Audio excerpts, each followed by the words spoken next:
What's up, everyone, and welcome to the RRBG podcast. In this episode is the return of Nick Ghanbarian of the band Bayside.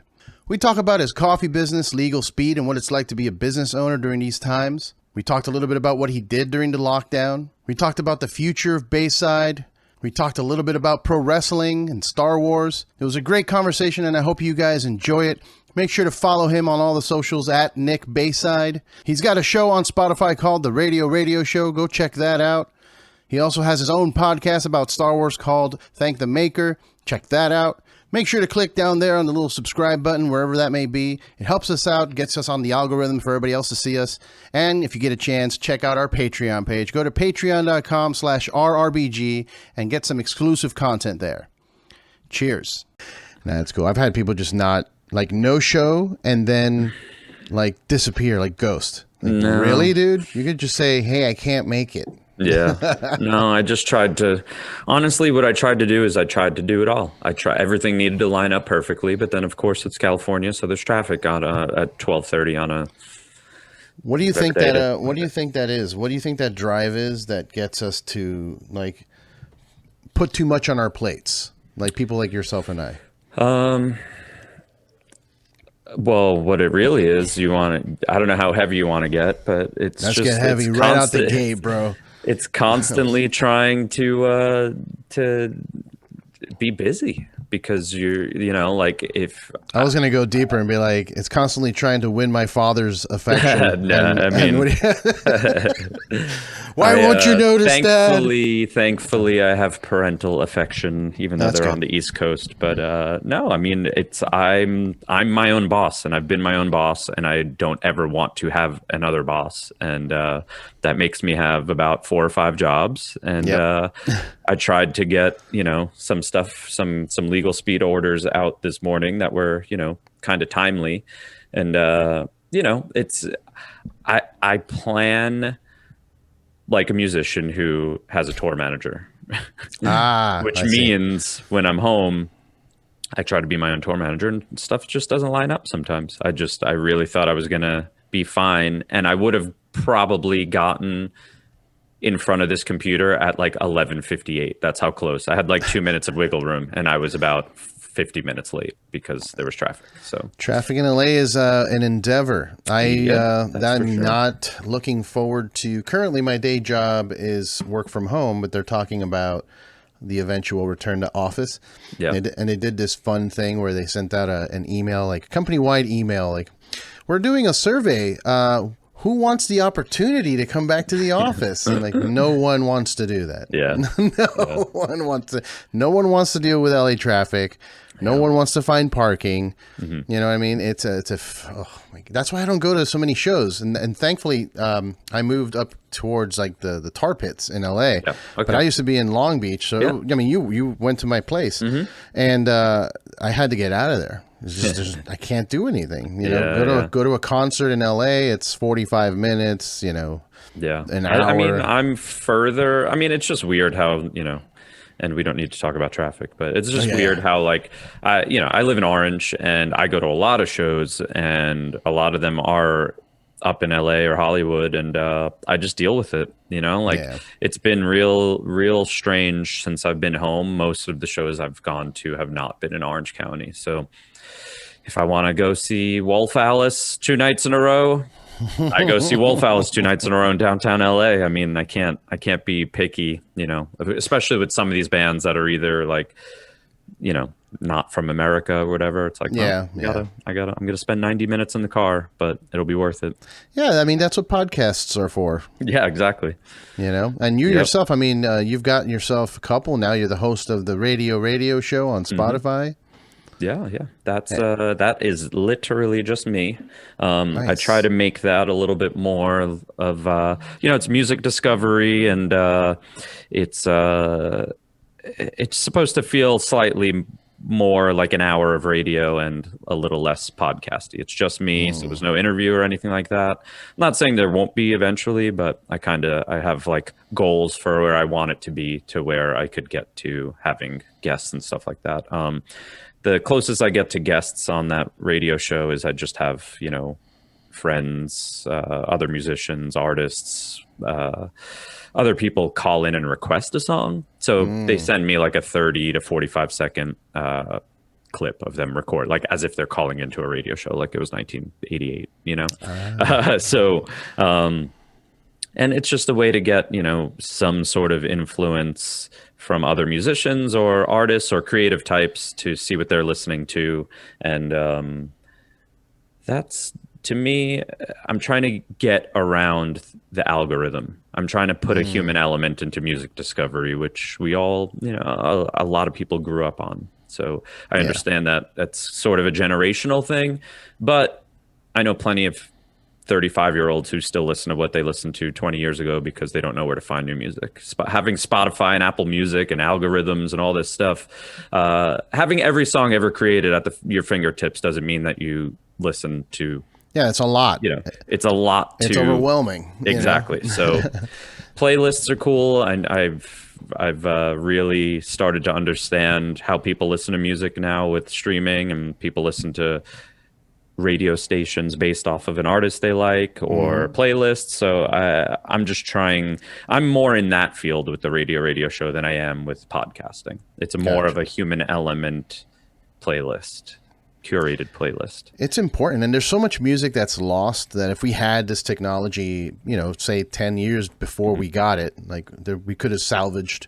There's so many. I have old CDs that never have been like reproduced. You can't find them anywhere.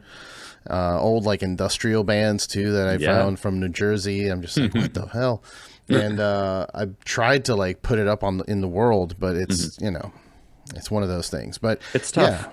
There's a lot, especially like old demos of bands too. Like I'm sure you have, you know, old demos. That would be cool if we had a space for that, you know? Yeah. I mean, sometimes I think the other day, within the last month or two, I tried to find, I was on the first 2 cassette only Movie Life demos. I played bass on those. Wow. And I just went to YouTube to listen to them. That was the easiest thing I could do. Someone found them and up there ripped them. Yeah, exactly. So YouTube's good for that. Yeah, thankfully there's a lot of people online and a lot of people with a lot of time. You know, you know what's kind of a lost art now that I remember growing up with was on YouTube. There'd be like I forget what they have a name, and it's like 3 letters, but it's videos that people put together to songs. They're like music videos, but collecting clips from like animes or video games. I forget what they call that. Do you know? Do you remember that?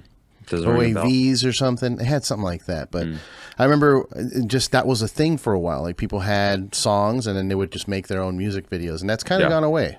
Yeah.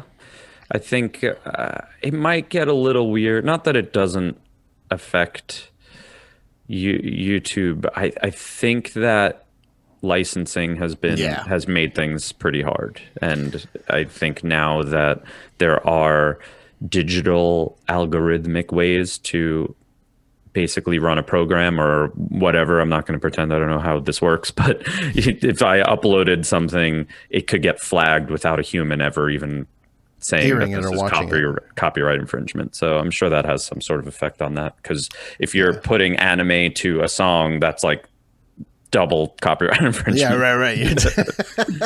This is my creation. No, it's not. It's 2 other creations. Yeah, it's funny. You know, it's happened to me with this show, even like having a guest on and then playing their music and then getting flagged. Like, come on. He's right here. Well, that was the trick with I finally started the radio show, and it's exclusively on Spotify because they bought Anchor. So Anchor, obviously, for anyone out there, is probably familiar in the podcast world. That's a big podcast creation tool. So Spotify bought Anchor in hopes to boost their podcasting platform, and you're able to stream music legally, because technically in the middle of your podcast, you're streaming music from Spotify. So gotcha. It's all in one umbrella. Yep, exactly. Ooh, I mean, that's cool, I guess. Yeah. That's a cool thing. I'm not going to say, there is an email somewhere from years ago where I was speaking to our radio person at Hopeless Records, our record label, and I sent them that idea. years ago. Oh. So there's an got email. I have robbed, proof, bro. yeah. I have proof where I said, what if I uploaded my own audio and then made a playlist where I streamed songs straight from Spotify? And they were like, I don't know I don't think you could upload your own audio to Spotify. I was like, be cool if I could. Be cool if you could. I mean, that's why I don't use Spotify, and no offense, just I use Google, because for years I had Google Music. Yep. And I would upload all of my stuff to that because it would let you stream it with no commercials. Yeah, that's great. And I have all my old band demos and like my friends' local bands from Miami and stuff all in there. And I could stream it whenever. And so since that, and then they turned into YouTube Music, but it transferred all my music up to the YouTube Music too. So, so that's why I just stuck with them. I know everybody uses Spotify though. I see it on their Facebook feeds with their Wrapped 2021 Wrapped. It's like I want to say their reach is it's definitely over 50% of streaming music, but I think it's like less than 65%. So the rest is all made up by Apple Music and Google or YouTube Music, Pandora, stuff like that. Yeah. I mean, you can upload your music to Spotify. You just got to pay CD, baby. Yeah, exactly. That's the trick. So you're also, if I believe, you're hosting or co-hosting the Thank the Maker pod? Yeah. That is Star Wars podcast with I co-host alongside Ryan, the singer of Yellow Card, and Adam, the bass player of Story of the Year. So that was started before the pandemic, like very early 2020. And they started without me. I was just a guest on one of the earlier episodes, and then they just asked me to be a co-host. So I started around April 2020, I want to say, and that's been fun. It's been great. I mean, I'm going to talk about Star Wars and nerd out about Star Wars regardless. I might as well do it and make a podcast too. How are you feeling about it, the state of Star Wars right now? I mean, I enjoy all the content. I wish there was more. I mean, it's really hard it's not exactly the best argument or best comparison, I should say, to compare it to Marvel, but it's hard not to compare it to Marvel because they're both Disney companies. Yeah. And I wish that Star Wars had the wheels greased as well as Marvel does, if you know what I mean. Just everything they put out, just about everyone loves, and there's tons of it. So I hope Star Wars could get there. I mean, Star Wars has been owned, or Lucasfilm has been owned by Disney for 10 years now, and it seems they bought in 2012, I believe. So it's been 10 years coming up on it. So damn it, man. So I just turned 40, and it's over. We're done. It's all over now. I'm 41, and I feel great. It's not over. No, I'm kidding. Sometimes I feel like it's over, but but I don't know. To me, it seems like a decade is enough to feel like they should have the wheels greased a little bit more. Yeah. I mean, it's some people argue that there's too much Star Wars content now. No, but if it was better, if it was more like ubiquitously liked, no one would complain, because that's what Marvel is like running at, like a 90% clip, I would say. Like very few people dislike Marvel. Yeah, anybody that does, I think, is just trying to be. Anybody that dislikes Marvel is just trying to be edgy at this point. Like, totally. Come on, bro. Yeah. I get it. Yes, whatever. You read the original Kirby comic. So did I. I don't give a shit. It's entertaining to me anyway. It's super entertaining. Yeah, I mean, I'm casual with Marvel. I like it. I watch it all. It's not something I grew up on. It's not a part of my the fabric of who I am. Star Wars is. So yeah, I definitely I like it all, and stuff that I don't necessarily agree with. It's not the end of the world. It's entertainment. For some people, I don't know why it is the end of the world, and they can't shut up about it on the internet. And then nothing changes. Like, that's the ultimate thing with arguing on the internet. Nothing changes, so why are we still doing it? I can't believe that there's an internet argument to get the movies rebooted, the new trilogy. They're like, let's just scratch the... I'm like, what? Yeah. But what do you... What kind of self-important and also, like, aggrandizing, I don't know if that's the right word, but you really think you're important enough to get major motion pictures redone. Yeah, That's the not millions of dollars that they spent. Yeah. It's not. Carrie Fisher died. Can't do it anymore. Can't do it. Can't do it. It's ridiculous. I'm one of those people. I enjoyed The Force Awakens quite a bit, and I enjoyed the last one, Return of the Rise of Skywalker. Rise of the Skywalker. Mm-hmm. I did not like the one in the middle. Well, I forget what it's called now, too. The Last Jedi. The Last Jedi. I didn't really like it too much. It wasn't bad. Like, it wasn't offensive. I just didn't really care. Yeah. I watched it. I was like, hey, this is pretty to look at. Yeah. I felt like it felt out of place. It felt like the thing that they did after with the Visions, where they have the different directors do different animes or whatever. Mm-hmm. Like, it looked like they did a different director's view of what Star Wars should be, and that's fine.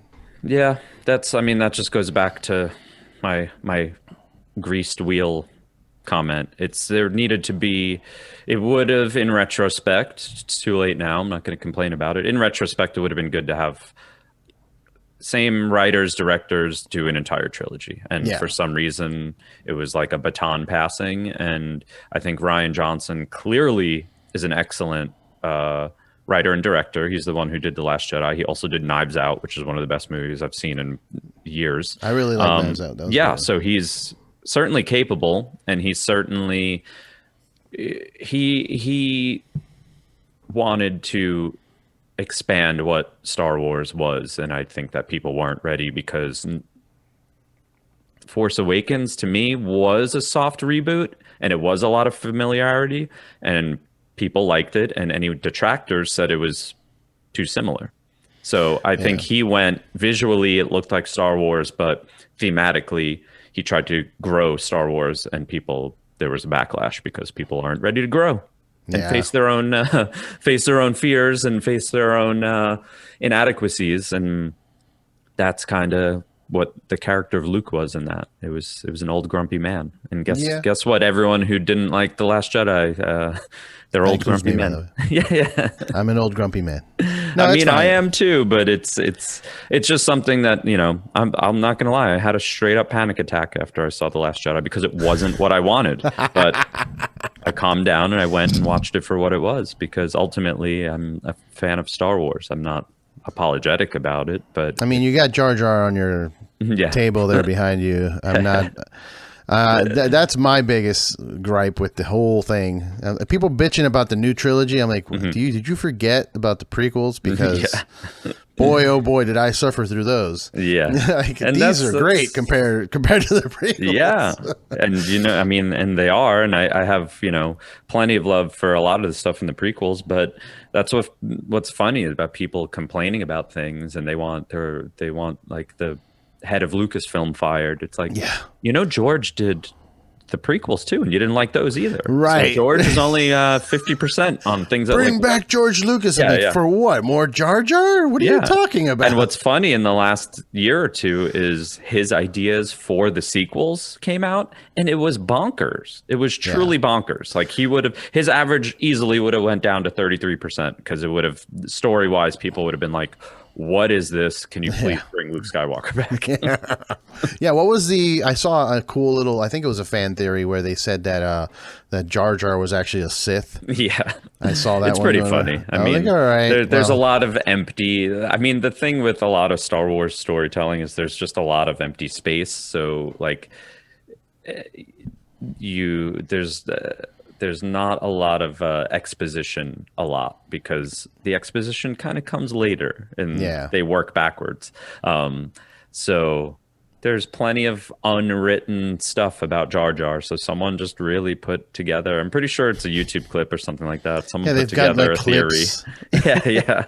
It's pretty funny. Of him like dodging shots and stuff because he's just sitting like, what? It's pretty funny. It's very well done. Speaking of angry fan bases and whatnot, let's talk a little bit about wrestling, because that's something that's super interesting to me. The way that the fans, like, we're getting some of the best wrestling ever, and yet the most toxic wrestling fan base that we've ever had. It's weird. It's bizarre, but it's really, to me, it's a societal thing. There's nothing. There's very few things that don't have an equally toxic like adversary to people who like it, and it's very societal, and it's all only gotten turned up because of like the world and politics in the last 6 or 7 years. But that's what it is. People are just comfortable being the opposite now, because the opposite is almost 50% of, there's a community of adversaries now. and they have a platform and they're vocal. Exactly. So that's the overall like issue, if you want to call it an issue, is that there's camaraderie in the other side now. So welcome to the world. But it's unfortunate, right? Man. It's unfortunate because it's just, I don't know. It's not everything needs two sides, So when it comes to, I don't know, when it comes to wrestling, it's like, again, it's entertainment, and it's something that's written out almost on a weekly and monthly basis. There's very few long-term plans. It's not like Vince or Khan are like sitting in the office thinking about what's going to happen in the next 2 or 3 years. It really seems like they write stuff weekly or monthly or maybe quarterly. Well, from what I hear, Mr. McMahon is making changes day of. Yeah, exactly. So which is insane. Like, how could you take here are all the scripts? Nope. Yeah. Let's do it this way. It's like, what? So with our unfettered access, which we didn't have when we were growing up, how could you take it as seriously, knowing that, in a creative sense, you're watching TV because people have worked on things and written things and edited things and directed things and all this stuff for months, if not years, before you see it. And then you're watching this form of entertainment that is being changed on the fly. It's like improv, which is fine. Exactly. But also I can only watch so much improv. Yeah. Yeah, exactly. I like improv, and especially like jazz. I love jazz, but I can only go to a jazz show for like an hour, and then I got to go outside. Yeah. Like, I've had enough. Thank you. There was a delicious lobster meal. Yeah. I am full now. Yeah. I mean, fandom in general is just way more educated than it used to be, because there's so much more content. So there's a lot more information. So the people who want to like wrestling and are adults with money and want to kind of go back to that, it's a lot of what I feel like I do with my life as a 41-year-old. I'm going back to like a very pure place in my life of liking trying to find that enjoyment that I did when I found music for the first time, or hockey or wrestling or Star Wars or anything. It's like, I know it's deep down in me, and that's me searching for happiness. It's me finding enjoyment isn't in like the adult world of owning land and like bad example, but like that sort of thing. Like, it's not achievements in becoming an adult that's a proper adult in society. It's more about me trying to recreate and find or re-engage with things that made me happy when I didn't have the world on my shoulders, and that, to me, it's more about finding that pure enjoyment. So that's why I fall back on things like wrestling and music and Star Wars, and I'm repeating myself here, but to me, it's just all about what excited you when you were a kid, when you didn't know that the world was a terrible place. And that's like our place in the world as a counterculture, is being like, no, the world isn't built to lead you down a path that will make you happy. So when was the last time you were happy? Try to re-engage with that and be yourself. That's ultimately like the best thing you could do as an adult at this point is try and be happy. It's hard. It's really hard. Absolutely. And nobody tells you this when you're growing up either. Oh, totally. That's the beauty of it, I think. When we live those lives when we were young, we're like unfettered. We can just cling on to whatever we like, literally, like officially, I really like the Ninja Turtles, or I like Star Wars, and then you just grow up and you realize as an adult, like, those things are still relevant. And look at my place. I mean, for the love of God, we've got. Same. Like it's all toys, but I think the fine line is figuring out how to make this adult-like. Totally, yeah. You know what I mean? I'm 40. Absolutely. I don't want to be a child either. I've Yeah. seen those videos of people that identify as like 9-year-olds. I don't know if you've seen this on the internet. It's like, Yeah. A little too far, you that's know? a little it's always... too far. Like, Mom, give me some ice cream. It's like, you're 40. Yeah, Stop yeah. it. So yeah, no, I agree. It's something to struggle with, where it's like, no, these are the things that I enjoy, and it's more to me about trying to make them more acceptable and understood by other people, as opposed to me thinking that there's something wrong with them or something like that. It's more about expanding what people are comfortable with, and it's video games, collecting, cartoons, animation, like any of this stuff. I think it's starting to grow as well. I mean, the popularity of Comic Cons and all that has grown significantly. I mean, before, a convention was like a nerdy spot. You know what I mean? Yeah. And it was probably going to smell bad, but now, now it's like, celebrities are there. It's a thing. It's a hot spot. Yeah, because it's ultimately a convention center full of passionate people. And what more do you want when you're in a creative field or something similar to that? Is like, you just want people, you want to be around people who are enjoying themselves, but also really love what they're there for and love what they're doing. So I think, again, that's how you win as an adult, is to stay passionate about things that you really like. And I'm sure there's people out there who are passionate about making millions and billions of dollars and flying on private jets and all that type of stuff. But Ric Flair, woo! Yeah, but we're not presented with that option, I guess. Yeah, no. Yeah, it's great, man. I to kind of lean it back into wrestling with what we were talking about right here is that. That I think that's what AEW is doing correctly, is that they're letting the wrestlers make their own stories and then letting them play it out on TV. Yeah. And they pay a lot of homage to vintage wrestling. There's a lot of ex WWE people there now, so it's letting people enjoy wrestling again compared to what WWE is doing, where it just seems like they're trying to do new stuff all the time. Yeah. Now with NXT 2.0, it's like we're just trying to bring new people up. Yeah. And I get that. Now they're doing a whole program. I don't know if you saw Next in Line. Next in Line, yeah. I mean, I get it.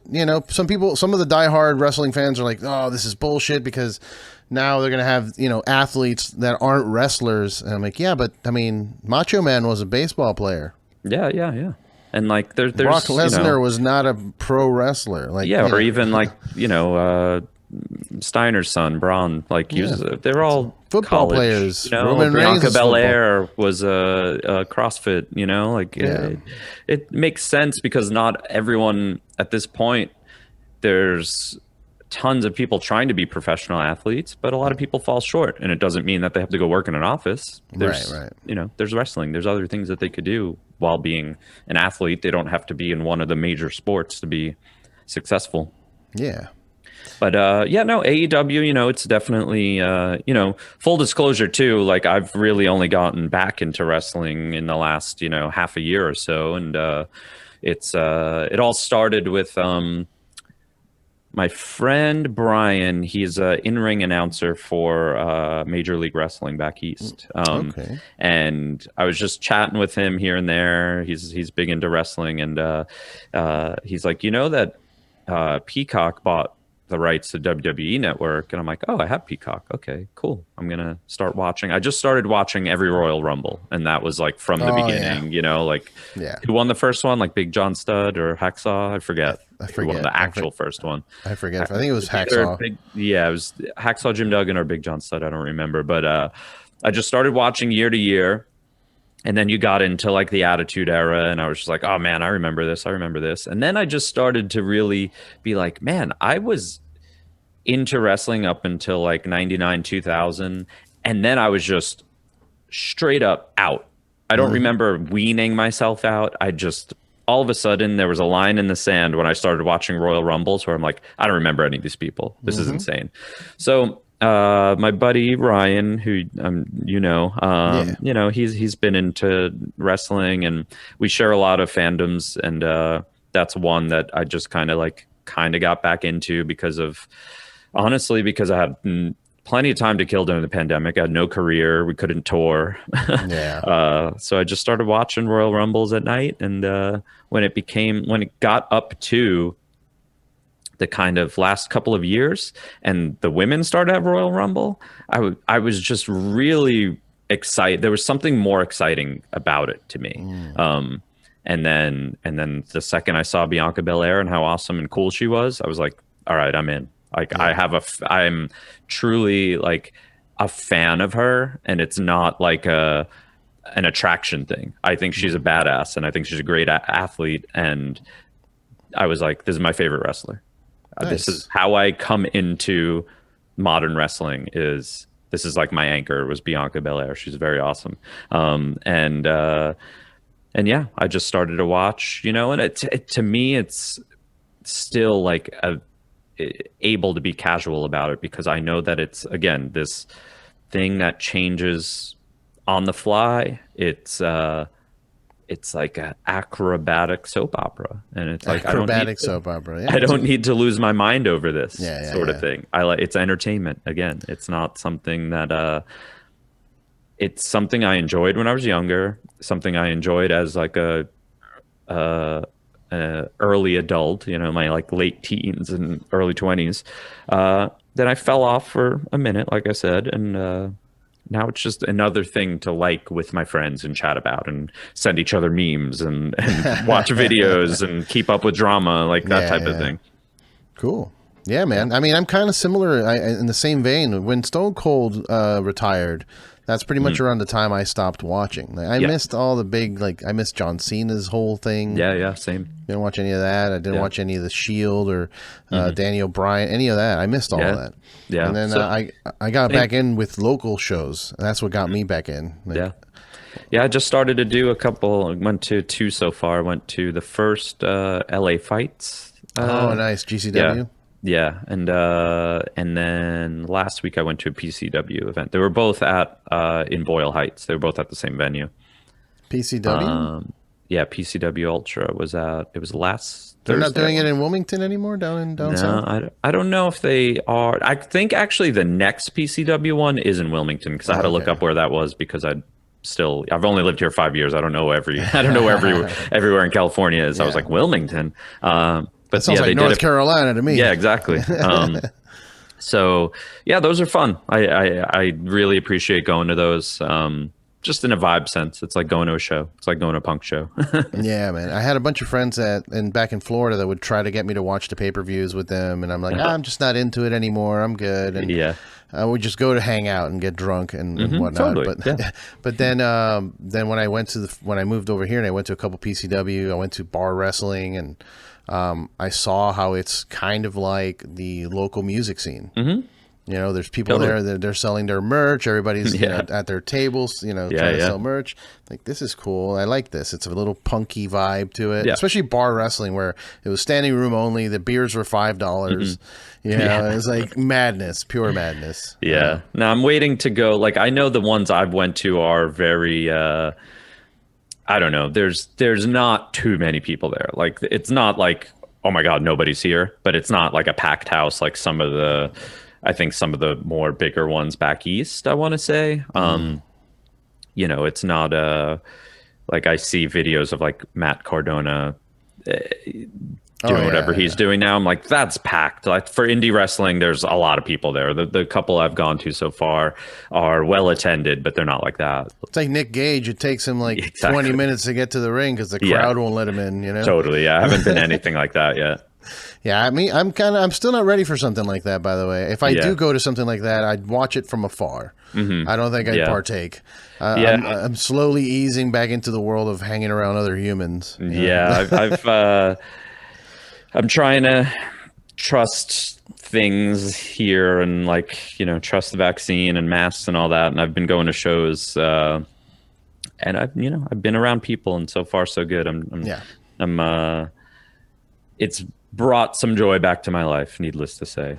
Be able to go to shows again. Absolutely, man. I like I've said it before here, but there was a point in time when I thought it was over.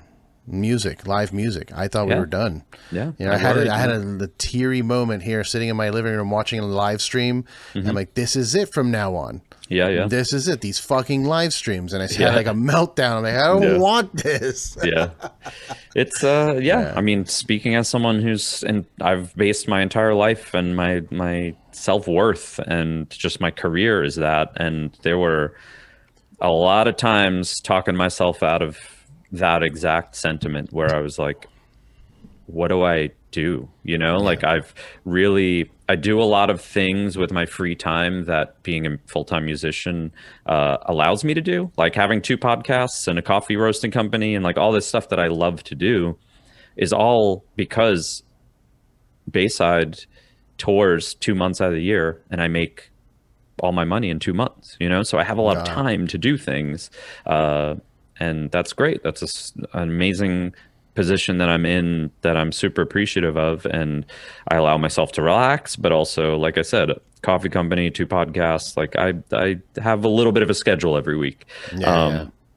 And again, super appreciative of it. I just try to use my time wisely and be creative and try to help create communities, whether it's Star Wars or coffee or whatever it is. But there were times in the last 2 years, really, because we went on tour last fall and early winter of 2019, and we didn't tour again until almost 23 months later, exactly. Jesus.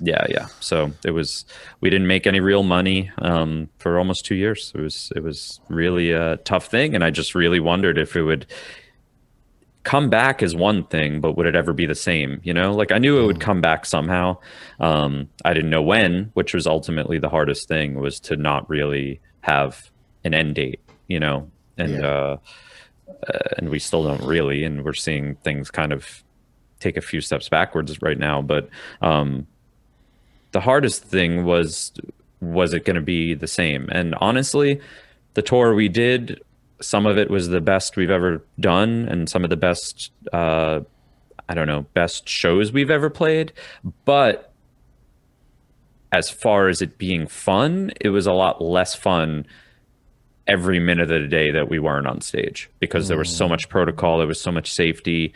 We were legitimately on tour with bands that we barely hung out with because we were all too scared to, if one person got sick. Right. All of us couldn't get sick, that type of thing. So I was talking to Adam from Killswitch. He's saying that when they did the tour with Slipknot, they couldn't, no friends, no family, no girlfriends, nothing. Like they were just isolated into their own little bubble. Yeah. And like that's miserable. That sounds miserable. It is, and it was we had to keep our eyes on the prize. We didn't make money for 2 years. It got real sketchy there for a while, and there's people worse off than us. We're a very middle class, working class band, and we were having a hard time. And anyone who was less, I don't want to use the word successful, but like anyone who's less successful than us had a harder time than us, and we still had a hard time. So it's really I don't know. If there was another lockdown, half a year or year worth of that, I would have had to fully uproot my life. Yeah, move to a cheaper state. Or just back home. Back home. 40 years old and living with my parents. I'm not. I didn't want to do that, and figured things out accordingly to not have to do that.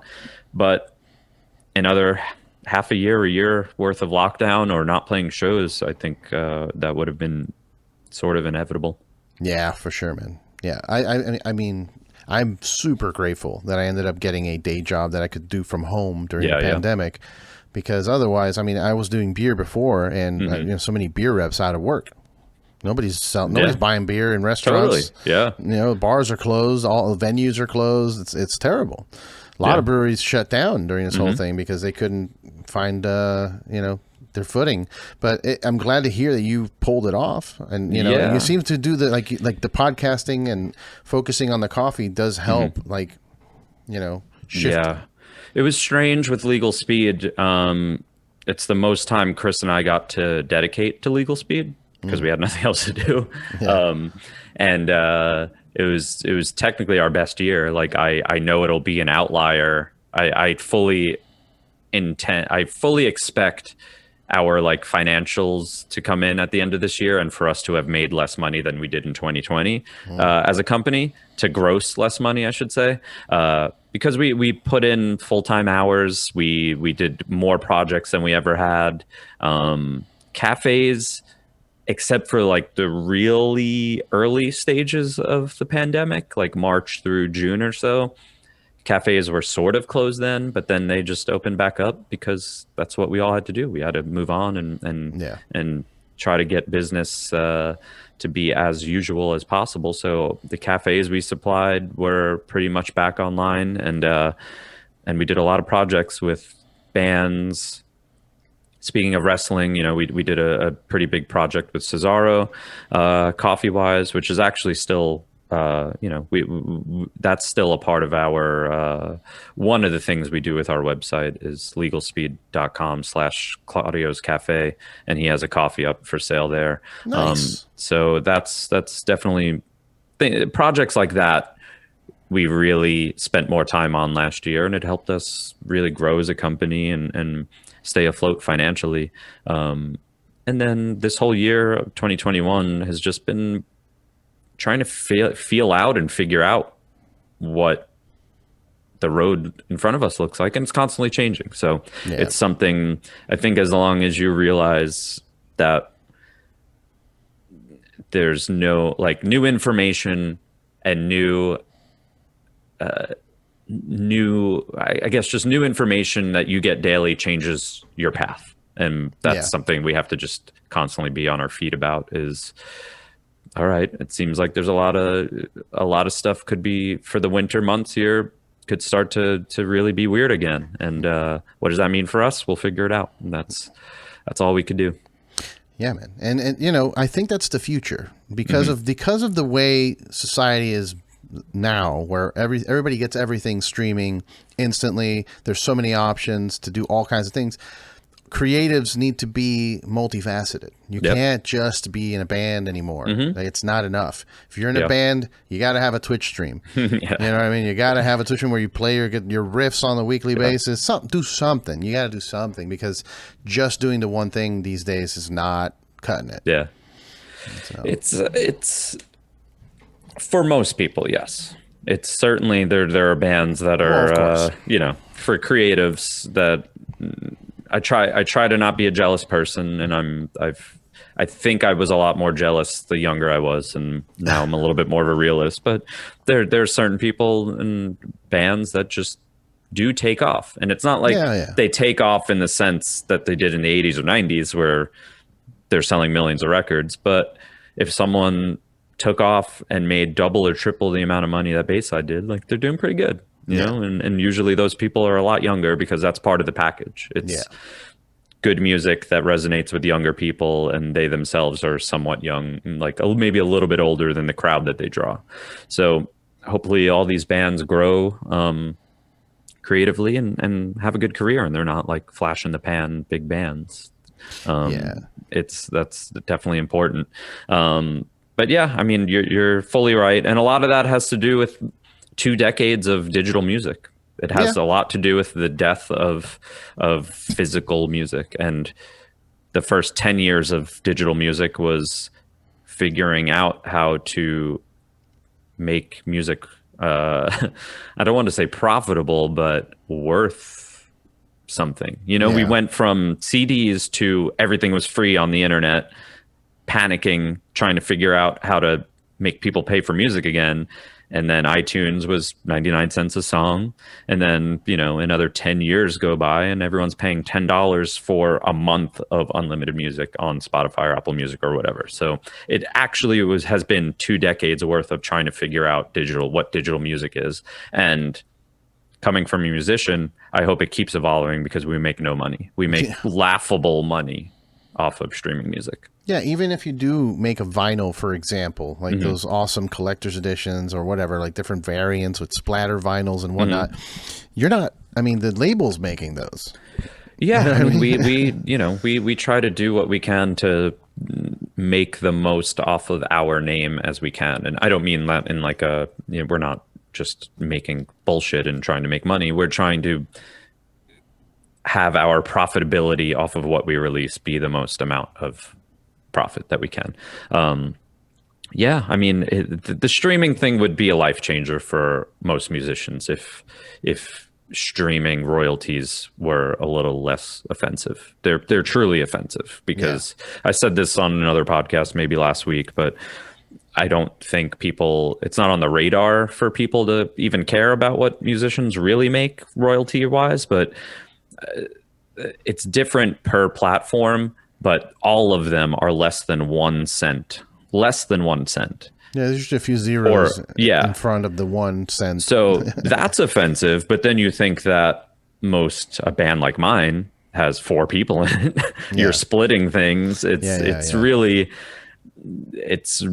actually offensive because we make music the way things have changed in the last 2 decades is we make music basically for free in order to go on tour, to sell tickets, to sell merchandise. That's why we should be making music because if people like the music, we get paid for it. Right. And maybe there was some course correction here where maybe Aerosmith was making way too much money off of being a big band.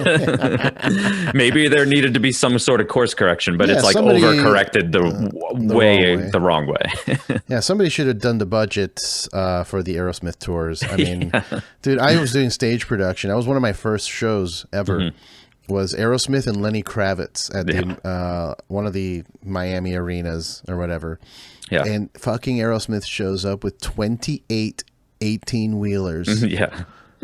Excuse me? What are you talking about? You're touring around the country with 28 18-wheelers. Like, they had a whole truck, a whole 18-wheeler trailer was just for their hangout room, which has got plants and rugs and tapestry that we have to put up. Like, somebody should have maybe, they didn't need all that. I'm sorry. You don't need to be traveling with a washer and dryer. I'm sorry. Yeah, I mean, it's pure luxury, honestly. And now you look that sort of thing. I don't know. To me, there's probably an equal amount of gigantic artists like that. They're probably not rock and roll, but there's still gigantic arena and stadium sized artists, but there's way more exponential amount of other musicians who make a living off of their music. And it might be, hey, I rent an apartment and my music pays for it. It's not I own a mansion because of music.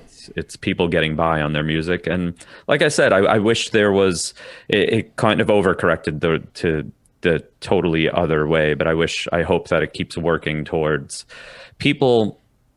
There'd be way more, I guess the best way to put it, there'd be way more Bayside music if we made money on music. We would see that as more of a revenue stream if we could just write songs and make a living off of writing songs and go on tour and sell merchandise still. But if music was more profitable and brought in more money for us, there'd be more music, but that's just not the case. Yeah, I mean, in terms of record sales, because I know vinyl's been picking up, people are buying vinyl more and more.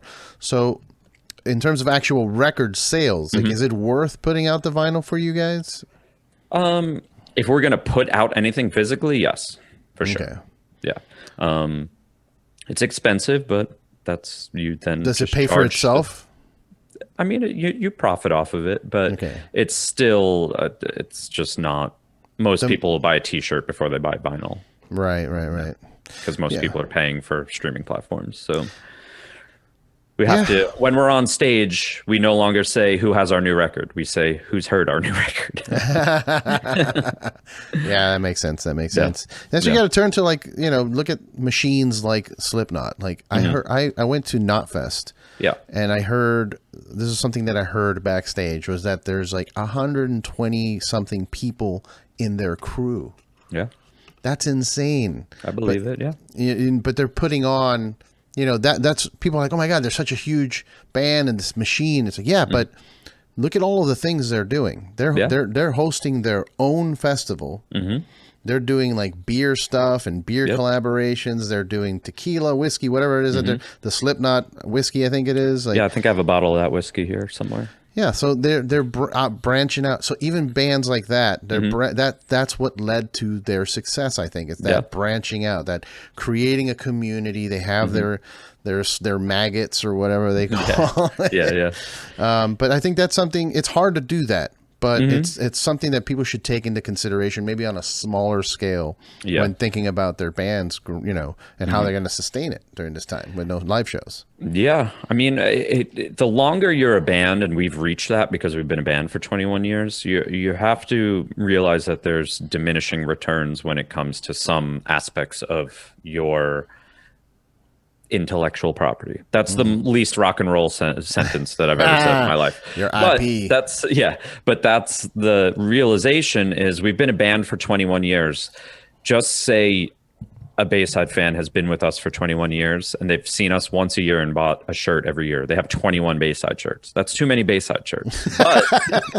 But what else could we sell them? Because it's not that they don't want to support us, but we have to give them things that they would want to buy because listening, it goes back to 5 minutes ago, listening to music isn't good enough to support a band anymore. You have to engage in a plethora of other things in order to make that band sustainable. And that's why, you know, we've done, you know, we will do coffee with Legal Speed, or Legal Speed will do coffee for other bands. And we just put out a guitar tab book. You know, it's things like that. Little things. Because they're not for everyone. We're not going to sell 50,000 tab books, but if we sell 1,000 of them, that's great, because 1,000 hardcore Bayside fans who play guitar who want to have a tab book, buy it, and that really kind of just helps us get by, is these little kind of things. I've been trying to get a toy made forever, like a Bayside toy. That'd whether cool. It's our bird logo, like vinyl toy, or shout out to my buddy Mikey Swank. I think it's Swankstein Customs, if I'm not mistaken. It's my buddy Mike. He did a toy for me. And shout him out and see if I'll send him your way. Maybe I mean, I have my buddy does his company is called Dollar Slice Bootlegs, and like it's doable. It's expensive though, and it's about keeping it. Again, I have a friend who he's a friend of Bayside for decades at this point, so I'd love to funnel some money his way, but it's also just him. He's not a company. Right. He's like, this will take me a couple of months to make a couple hundred of these. And it's a risk reward thing for us financially. We're like, do we pay our friend X amount of money hoping we sell a couple hundred of these? If we don't, then we're kind of out of money, you know, like we're kind of lose money. So it's like this thing that we keep putting off because the risk is a little too high. And I mean, we'll probably go the way of like a pre-order type of thing eventually. Pre-orders work, man. Yeah. Pre-orders work. It's definitely safe for all parties. It just requires patience with which, you know, I think when it comes to online shopping, Amazon has ruined things for a lot of people, because a lot of people don't realize the next day. A lot of people don't realize the difference between Amazon and like a merch store, for instance. Oh yeah, I mean, I have records that I pre-ordered a year and a half ago that have not even been pressed. So I'm just waiting on. Like, I bought the Andrew WK his new album. I sent them an email like, hey, just making sure you still have my order. Yeah. All right. I mean, I'm not rushing you. I just. No, I bought, speaking of toys and Star Wars, I bought let's see, I think I could pull up the date. November 9th, 2020, I ordered the Razor Crest from The Mandalorian. It was a HasLab, like their own personal like pre-order Kickstarter thing. Okay. I ordered that on November 9th, 2020, and I do not have it yet.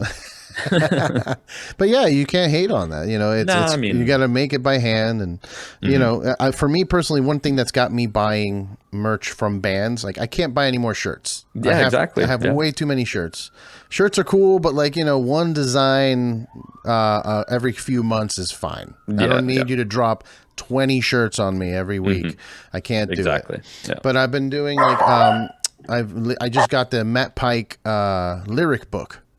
Oh, nice. Yeah. And that's something that not a lot of people have been doing. Just put the lyrics in a book, put some illustrations, boom, easy merch. People will buy that. Beers. I like supporting band beers. Did you hear about the Deftones doing the weed thing? Oh, no. That's awesome. So they put together a passenger box, I think they're calling it. And it's a box, and it has some weed, it has some edibles, and it has some tinctures and stuff. But it's $420.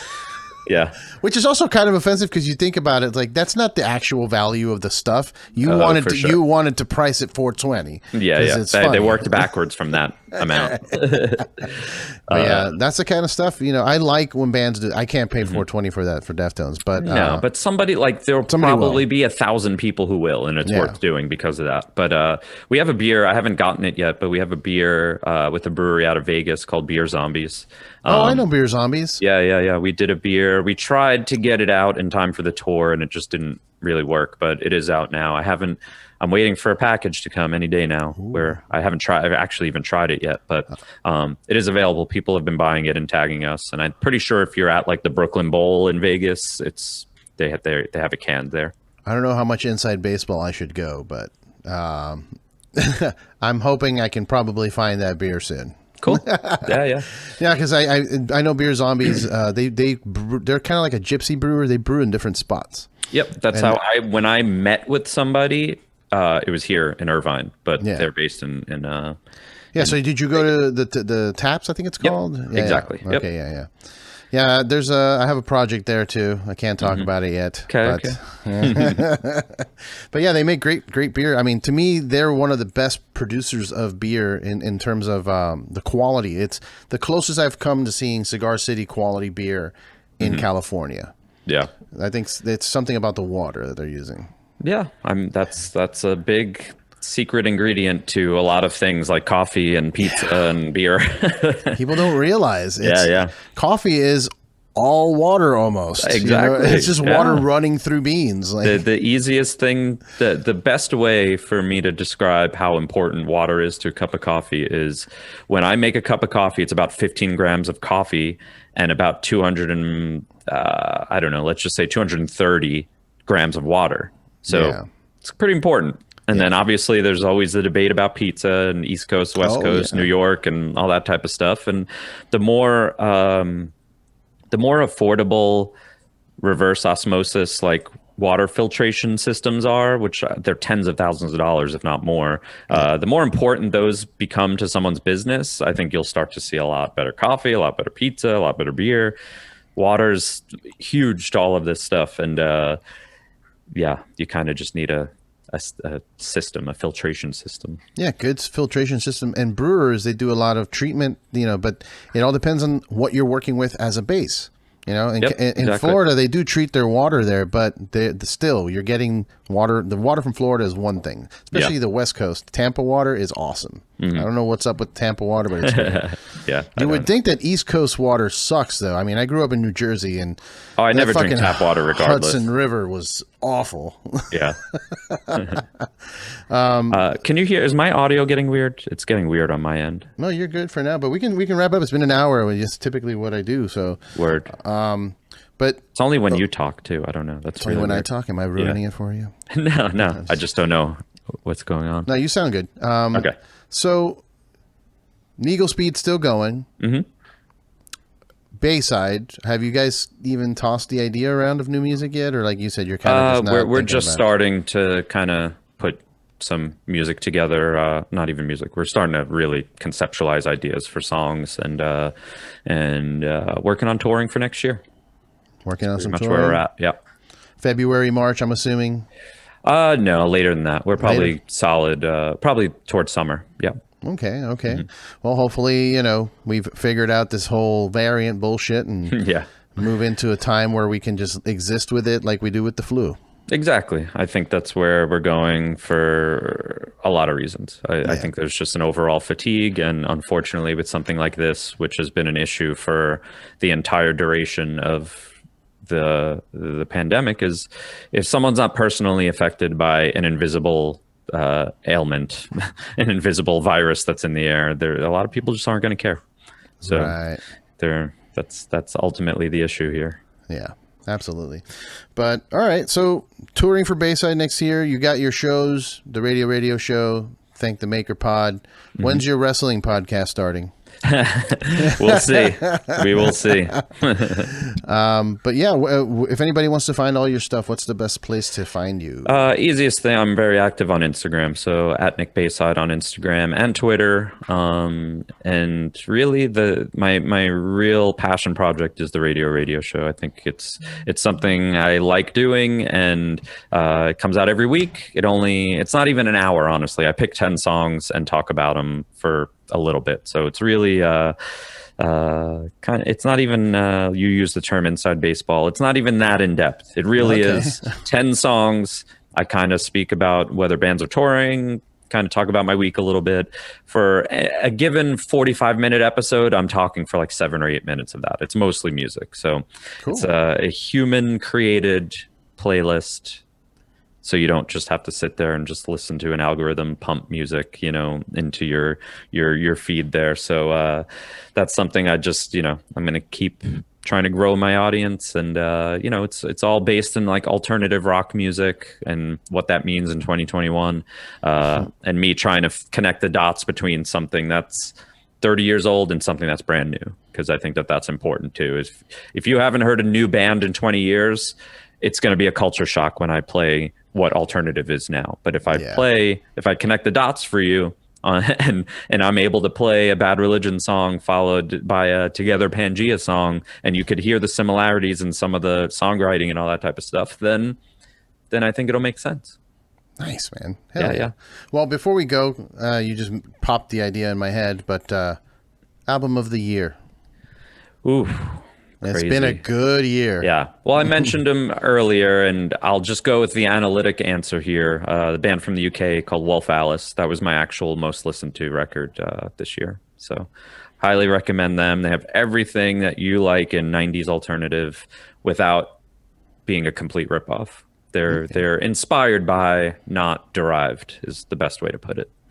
Inspired by the 90s, everything that's good about the 90s, but they're a current band. They have 3 records out. They do okay here, and they're pretty massive overseas. So nice. I'll check them out for sure. I mean, mine is Every Time I Die is Radical, which you and I hung out and watched live. Yeah. Possibly for the last time. I don't know. Yeah, we'll the see. Drama. I was like, a lot of drama. Yeah. But hopefully not. I love those guys, and I'd love to see them again. So yeah. But cool. Dude, thanks again for your time. Everyone at Nick Bayside, follow Bayside. If you go to his Instagram, all of them are there. All of the things are there. There's a link tree with like 6 links in it, because apparently I do 6 different things. So thanks again for your time, brother. Thank you. We'll hang out soon. Yeah, I'll see you around. Take care, man. Later.